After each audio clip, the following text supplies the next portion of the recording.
It's pretty weird being empty. We're going to pick up a barge.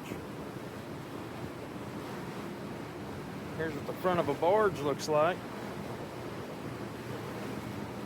Use these big winches when we pull up, caught facing up the barge.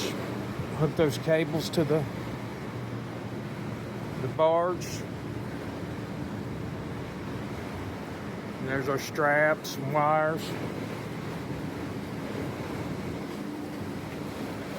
Pump for whenever the barges take on water, we pump them out.